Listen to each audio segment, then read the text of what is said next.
Hello everyone, I hope आप सभी अच्छे होंगे। तो आज के क्लास में हम लोग बात करने वाले हैं पोटेंशियल एनर्जी के बारे में। पिछले क्लास में हम लोगों ने बात किया था कि कंजर्वेटिव फोर्स और नॉन कंजर्वेटिव फोर्स क्या होते हैं। उसी में एक पॉइंट आता है जिसमें ये पढ़ा था हमने कि कंजर्वेटिव फोर्स के लिए ही concept of potential energy define होता है, नॉन कंजर्वेटिव के लिए नहीं होता है। तो आज के क्लास में हम लोग देखेंगे कि पोटेंशियल एनर्जी कंजर्वेटिव फोर्स के लिए ही कैसे डिफाइन होता है और कैसे निकाला जाता है, क्या क्या इसमें इंपॉर्टेंट चीज़ें हैं जो हमारे एग्जाम के पॉइंट ऑफ व्यू से इंपॉर्टेंट है। इन सभी चीज़ों पे आज हम बात करेंगे। पर उससे पहले अगर आपने हमारे चैनल को सब्सक्राइब नहीं किया है तो सब्सक्राइब कर लें, बेल आइकन भी ज़रूर प्रेस कर लें। तो आगे बढ़ते हैं आज की क्लास में और यहाँ पे हम आज पढ़ने वाले हैं पोटेंशियल एनर्जी। Potential energy. सो पोटेंशियल एनर्जी को अगर हम डिफाइन करने की कोशिश करें तो पोटेंशियल एनर्जी डिफाइन होती है द एनर्जी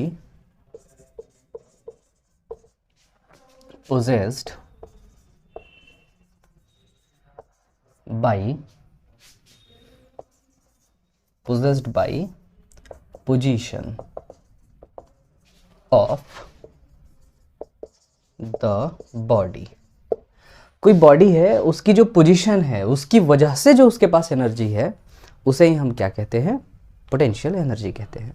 अब आइए थोड़ा सा एक छोटा सा एक्सपेरिमेंट करके देखते हैं कि कैसे पोटेंशियल एनर्जी आती है। पर उससे पहले कुछ पॉइंट्स हैं जिनके बारे में हमको बात कर लेना चाहिए। तो देखते हैं, पहला पॉइंट है potential energy may be positive, negative and zero. अच्छा, कोई बात नहीं। इफ फोर्स, क्योंकि फोर्स से ही वर्क डन निकल के आता है, इफ फोर्स इज अट्रैक्टिव, अगर फोर्स अट्रैक्टिव होगा तो पोटेंशियल एनर्जी हमारी क्या होगी? निगेटिव हो जाएगी। ये आप 12th में देखेंगे बहुत अच्छे से, ठीक है। If force is repulsive then potential energy becomes positive. बहुत अच्छी बात है। और क्या हो सकता है? We are free to choose zero reference. हम कहीं पे भी जीरो रेफरेंस लेने के लिए फ्री हैं, पर मोस्ट ऑफ केस में जो हम रेफरेंस लेंगे वो थोड़ा सा कॉमन सेंस से लेते हैं। तो ये जो है, ये हमारा पूरा लेखा जोखा है पोटेंशियल एनर्जी का। पर ये तब तक अधूरा है जब तक हम एक चीज़ के बारे में बात ना कर लें, है ना। तो इससे पहले कि मैं इसको रफ करूं, और फटाफट इसको नोट कर लीजिए। आइए थोड़ा सा एक छोटा सा एक्सपेरिमेंट करके देखते हैं, एक कैलकुलेशन करते हैं कैसे ये कैलकुलेशन हमारे लिए बहुत बहुत बहुत यूज़फुल है, ठीक है। आइए देखते हैं। तो एग्जाम्पल लेते हैं। मान लीजिए कि जो प्रीवियस क्लास में हमने एग्जाम्पल लिया था जिसमें यहाँ पर एक बॉडी थी जिसकी मास थी m, इस पॉइंट को हमने बोला था A और इसको हमने उठा के यहाँ तक पहुँचाया था जिस पॉइंट को हमने बोला था B, ठीक है। बहुत अच्छी बात है सर, समझ में आ रहा है। अब यहाँ A और B के जो बीच की डिस्टेंसेस हैं बच्चों, वो कितना लिया गया था? तो वो लिया गया था h। गुड, बहुत बढ़िया। थोड़ा सा आपको सोचना है, यहाँ पे हम क्या कर रहे हैं कि इस बॉडी को ऊपर ले जाने के बारे में सोच रहे हैं। तो जरा सोचिए, ये बॉडी अपने आप तो ऊपर जाएगी नहीं। अब ऐसा थोड़ी ना है कि इस बॉडी को सपना आ रहा है कि तेरे को, हाँ ये टाइम डेट होगा, इस तारीख पे तेरे को ऊपर बढ़ना है। ऐसा तो कुछ होगा नहीं। और अगर ऐसा सोच भी ले तो ग्रेविटी हमारी इसको अपने आप ऊपर जाने देगी नहीं, क्योंकि gravity always acts downwards direction. और जैसे ही ये ऊपर जाने की कोशिश करेगा, ग्रेविटी इसको फट से नीचे खींच लेगी। ये हकीकत है। तो थोड़ा सा इसका FBD अगर आप देखने की कोशिश करें, तो अगर आप इसकी FBD यहाँ पे देखने की कोशिश करें तो नीचे की तरफ आपको क्या लगता हुआ दिख रहा है? mg। आप इसमें डिस्प्लेसमेंट कहाँ जाने के लिए कर रहे हो? ऊपर की तरफ। मान लेते हैं हमने dy डिस्प्लेसमेंट दिखाया। तो अगर आप यहाँ पे ध्यान से देखो तो dy तब तक ही ऊपर जा सकता है जब तक mg को कोई बैलेंस करे, या फिर हम एक ऐसा फोर्स लगाएं, एक ऐसे पर्सन को हायर करें जो हमारे लिए काम कर सकता हो। तो उस पर्सन को कहा जाता है एक्सटर्नल फोर्स। तो यहाँ पर हमने एक फोर्स लगा दिया जिसको बोलते हैं एक्सटर्नल फोर्स। क्योंकि बिना एक्सटर्नल फोर्स के इसकी पोजीशन चेंज हो नहीं सकती, ए से बी तक ये जा नहीं सकता, हो नहीं सकता, ए से बी तक ये जा नहीं सकता। तो अगर ये ए से बी तक नहीं जाएगा तो फिर हमारा मामला तो गड़बड़ हो जाएगा, पर हमारी ख्वाहिश क्या है कि ये ए से बी तक जाए। तो देखते हैं ए से बी तक जाने में क्या हो रहा है। तो यहाँ पर दो टाइप के वर्क डन आपको देखने पड़ते हैं, और ये जो आपने ऐसा सिनारियो बनाया है, तो जब आप इसको ऊपर लेके जा रहे हैं तो ऐसे लेके जा रहे हैं कि काइनेटिक एनर्जी जो है इसकी वो क्या हो, डेल्टा, मतलब चेंज इन काइनेटिक एनर्जी 0 हो। इसका दूसरा मतलब निकल के आता है नेट फोर्स 0 हो। इसका तीसरा मतलब निकल के आता है कि जो एफ एक्सटर्नल है वो बराबर होना चाहिए किसके, नेगेटिव ऑफ mg के। या यूं कह लो, अगर तुम मैग्नीट्यूड रखोगे इसका तो एफ एक्सटर्नल का मैग्नीट्यूड बराबर होना चाहिए किसके, mg के। कोई दिक्कत, कोई समस्या? तो थोड़ा सा देखते हैं, यहाँ पर हम वर्क डन एक्सटर्नल फोर्स का निकालने जा रहे हैं। वो क्या होगा, एक्सटर्नल फोर्स जिधर लग रहा है उधर ही dy डिस्प्लेसमेंट हो रही है, टोटल डिस्प्लेसमेंट h है, then we can easily write mg। क्यों mg लिखा सर? गलती से लिख दिया भाई, e एक्सटर्नल मतलब f एक्सटर्नल रख दिया, और साथ में डिस्प्लेसमेंट हमको रखना है जो कि h के बराबर है cos 0 डिग्री। अब f एक्सटर्नल यहाँ पे मैं मैग्नीट्यूड की बात कर रहा हूँ, तो मैग्नीट्यूड mg के बराबर है, तो मैं यहाँ पे चुपचाप mg लिखूंगा, h लिखूंगा, and we all know the value of cos 0 is 1, that's why obvious the answer is mgh। So this is the work done by external force. ये जो 3-4 चीज़ें थी ये सारे हमारे एजम्पशंस हैं, ये हमेशा आपके साथ एसोसिएटेड रहेंगे जब कभी भी आप इन सारे टॉपिक्स पे बात करेंगे। खैर, ये तो एक्सटर्नल फोर्स की बात आई। सर mg की कहानी क्या है, वर्क डन बाय mg निकालते हैं। तो वर्क डन बाय mg जब आप निकालने की कोशिश करोगे तो mg नीचे की तरफ लग रहा है और डिस्प्लेसमेंट ऊपर की तरफ लग रहा है, इसकी वजह से यहाँ पर माइनस साइन आ जाएगा। सर सिर्फ माइनस को हटा दे तो ये तो एक्सटर्नल वर्क डन के बराबर है। बिल्कुल सही पकड़ा है आपने, एकदम सही पकड़ा है, इसमें कोई भी दिक्कत वाली बात नहीं है। तो हम यहाँ लिख सकते हैं कि जो हमारा ये वर्क डन बाय mg है ये किसके बराबर है, negative of work done by external force के बराबर है। बहुत बढ़िया, ये इक्वेशन हमारे काम की है। अच्छा, mg कैसा फोर्स था, कंजर्वेटिव फोर्स था। इसका मतलब हुआ कि work done by conservative force जो हमारा होगा वो इक्वल होगा नेगेटिव ऑफ एक्सटर्नल फोर्स के। ये एक इक्वेशन हमारा यहाँ पे बनता है। कोई दिक्कत, कोई समस्या इसमें नहीं।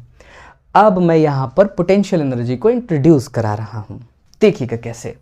मान लेते हैं कि ये हमारा पोटेंशियल एनर्जी जो है वो इनिशियल है, u इनिशियल, और ये हमारा कैसा है, u फाइनल। यहाँ पे मैं लिख दे रहा हूँ u i मतलब initial potential energy, u final है फाइनल पोटेंशियल एनर्जी। ओके, तो आपको थोड़ा समझना है कि मैं पोटेंशियल एनर्जी की बात क्यों कर रहा हूं। इससे पहले कि मैं पोटेंशियल एनर्जी इंट्रोड्यूस करूं, थोड़ा सा हम सोचेंगे, बात करेंगे, थोड़ा एनर्जी कंजर्वेशन के बारे में बात करेंगे। सोचिए जरा सा कि जो एक्सटर्नल फोर्स वर्क डन किया है तो इसकी एनर्जी गई कहां। सोचने वाली बात है ना, क्योंकि एक्सटर्नल फोर्स की जो एनर्जी लगी है बॉडी को ए से बी तक पहुंचाने में, वो गई कहां। जी हाँ, बिल्कुल सही पकड़ा आपने। जब हम बॉडी को ए से बी तक पहुंचाएंगे तो जो भी वर्क डन किया है हमारे एक्सटर्नल एजेंट या एजेंसी या जो भी है, उसने जो भी वर्क डन करा है वो सारा का सारा वर्क डन इस मास में, यानी m मास का जो ब्लॉक है उसमें स्टोर हो जाएगा in the form of potential energy. क्योंकि पहले उसके पास कोई हाइट नहीं थी, मगर अब उसके पास एक हाइट है। समझ रहे हैं ना, आज इसके पास पोटेंशियल एनर्जी है, पहले नहीं थी। खैर, तो ये पोटेंशियल एनर्जी आई कहाँ से, किसी ना किसी ने तो दिया होगा ना, किसी ने तो वर्क डन किया होगा ना। बिल्कुल, तो जो एक्सटर्नल वर्क डन करता है बंदा, वो एक्सटर्नल वर्क डन कहाँ जाता है, in the form of potential energy store हो जाता है। ठीक, तो यहाँ पे हम ये कहेंगे कि work done by external force stored as potential energy. Work done by external force stored as potential energy, है ना। तो थोड़ा सा रिलेशन बनाते हैं।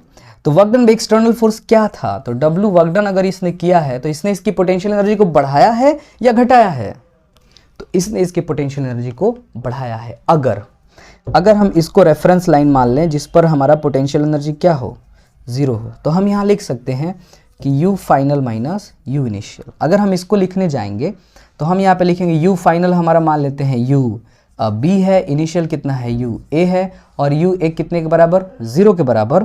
तो यहाँ पर एक्सटर्नल जो फोर्स का वर्क डन है यू, यहाँ पे हम लिख देते हैं U B. So U B is equal to आ जाएगा W external and that must be equal to M G H. I think आपको समझने में कोई प्रॉब्लम नहीं हुई होगी। तो यहाँ तक अगर आपके समझ में आ गया तो कुछ हमारे पास पॉइंट्स हैं जिनको अभी हम लिंक करेंगे। जैसा एक ये पॉइंट है हमारे पास, एक ये पॉइंट है हमारे पास, और ये जो कॉन्सेप्ट है हमारा एक ये है हमारे पास, ये पॉइंट है हमारे पास। तो इन पॉइंट्स को आपको नोट करना है, ठीक है। तो फटाफट आप इनको नोट कर लीजिए, तब हम आगे बढ़ेंगे। आई होप आपको कॉन्सेप्ट समझने में कोई प्रॉब्लम नहीं आई होगी। अभी तक हमने जो कुछ भी पढ़ा है वो सारा का सारा आपके सामने है, तो आप चाहें तो आप स्क्रीनशॉट ले सकते हैं। अब हम इसमें थोड़ा सा और इंट्रोड्यूस करने जा रहे हैं। देखा मैंने कैसे रेफरेंस को जीरो किया, तो ये रेफरेंस को ऐसे जीरो करा जाता है, ये सही है, इसमें डरने की कोई बात नहीं है। तुम चाहो या आप चाहो तो आप इसको जीरो ना लेकर के इसको जीरो ले सकते हैं, उसमें कोई दिक्कत नहीं है, कोई प्रॉब्लम नहीं है, ठीक है। खैर कुछ क्वेश्चंस में हम लोग ऐसा भी करते हैं, ओके।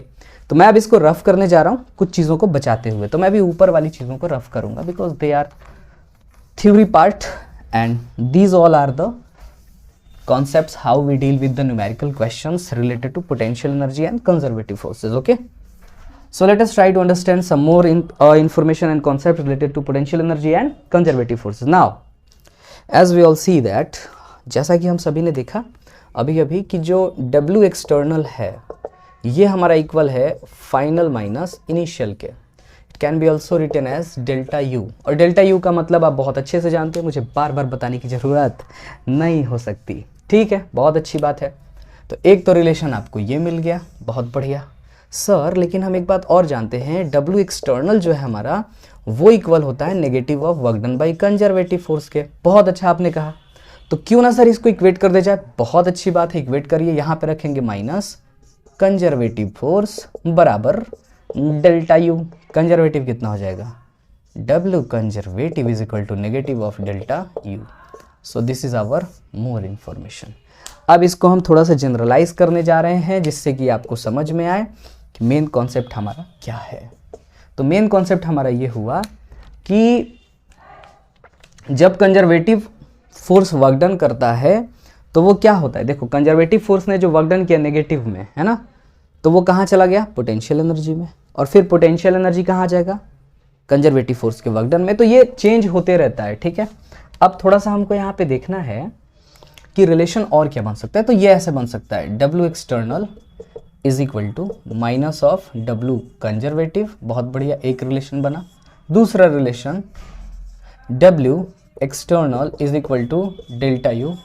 बहुत अच्छी बात, समझ आ रहा होगा। W conservative is equal to negative of delta U. इसमें कोई प्रॉब्लम, कोई समस्या तो नहीं होनी चाहिए। तो ये है हमारा पूरा कॉन्सेप्ट पोटेंशियल एनर्जी का, कि कैसे पोटेंशियल एनर्जी कंजर्वेटिव फोर्स से लिंक करती है। तो आई होप आपको ये सारी चीज़ें समझ में आई होंगी। अब आइए थोड़ा सा एक दो एग्जाम्पल के बारे में हम बात कर लेते हैं। तो फटाफट आप इसको नोट कर सकते हैं। अभी स्प्रिंग के बारे में बात करना है। एक तो हमने निकाल लिया mg की वजह से, जो 2-3 हमारे एग्जाम्पल्स थे उनके लिए हम बात करेंगे।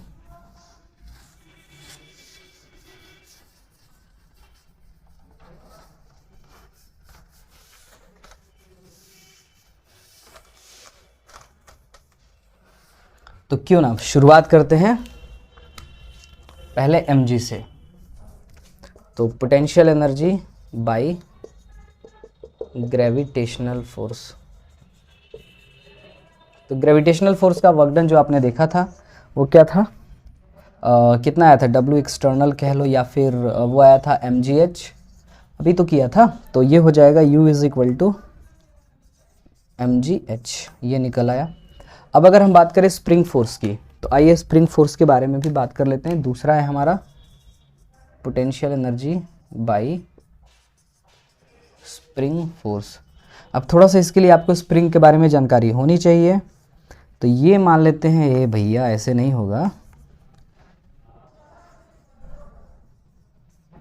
This is our spring mass system, this is called M।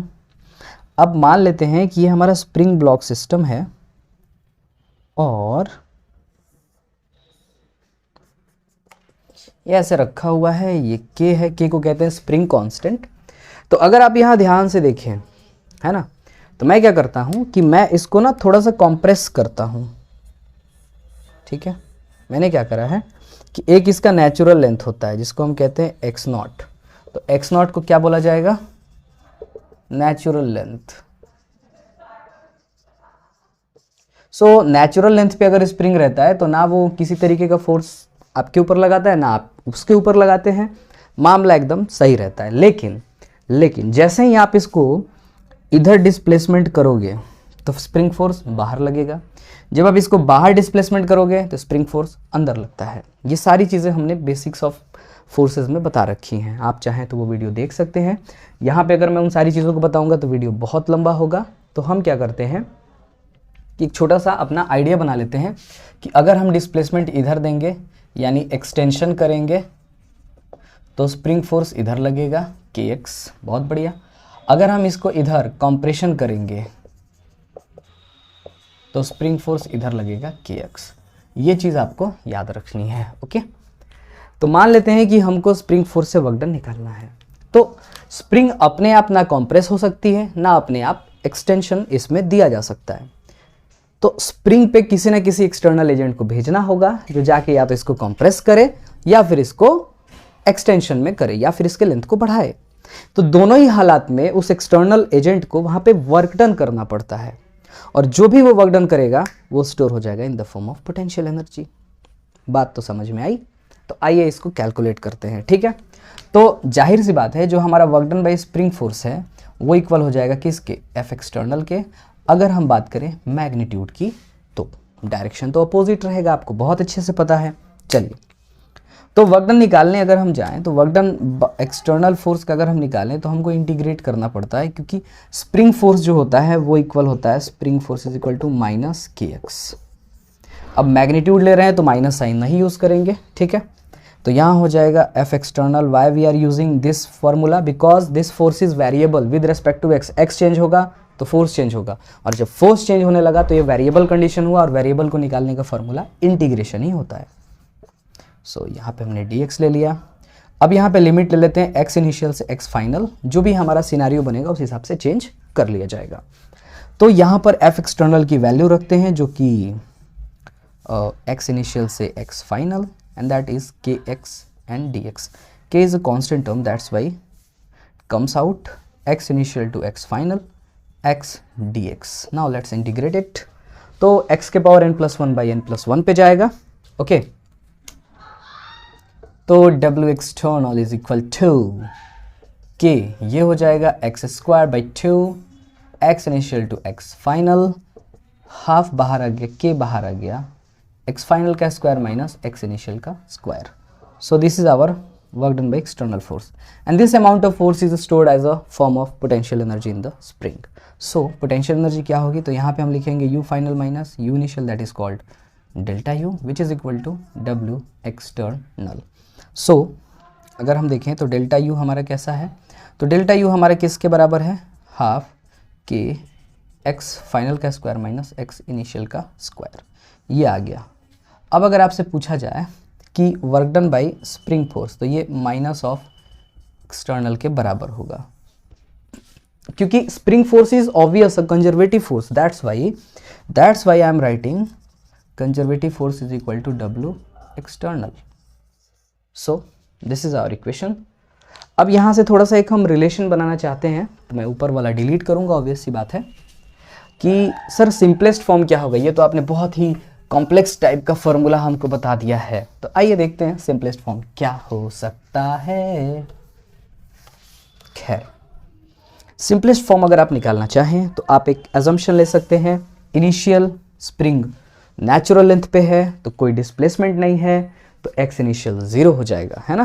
तो हम लेते हैं if x initial is equal to 0 then u initial is equal to 0। अगर x फाइनल x के बराबर हो जाए और u फाइनल u के बराबर हो जाए, so let's see what happen. तो यहाँ पर हो जाएगा u फाइनल की जगह u minus 0 is equal to, यहाँ पर हो जाएगा half K X square minus 0 का square, that's why the u is equal to half K X square. कोई दिक्कत, कोई समस्या? अच्छा, इस केस में work done by external force is equal to half K X square, क्योंकि जितना work done external force work करेगा उतना ही स्प्रिंग में स्टोर होगा। बहुत अच्छी बात है, ये मेरा अपना टोन है थोड़ा सा। खैर यहाँ पे W एक्सटर्नल हो गया, अब W कंजर्वेटिव की बात करते हैं तो minus of half K X square हो जाएगा, क्योंकि ये पॉजिटिव है तो ये नेगेटिव होना चाहिए। तो ये था हमारा पूरा का पूरा पोटेंशियल एनर्जी का कॉन्सेप्ट। 12th में आप पढ़ोगे इलेक्ट्रोस्टैटिक फोर्स के बारे में। अगर आप अभी पढ़ना चाहते हैं तो 12th में मैंने पढ़ाया हुआ है chapter 2 electric potential and capacitance, उसमें मैंने इन कॉन्सेप्ट्स को बताया है, तो आप वहाँ से जाके देख सकते हैं अगर आपको देखने की ज़्यादा इच्छा कर रही है तो फिलहाल मुझे उम्मीद है कि आपको हमारा काम पसंद आया होगा, और अगर आपको हमारा काम पसंद आता है तो आपको क्या करना है, हमारे चैनल को लाइक करना है, शेयर करना है और सब्सक्राइब करना है। ऐसे ही देखते रहें, सीखते रहें, क्योंकि जब तक सीखने का जज्बा है तब तक जीतने का जज्बा है। That's all for today.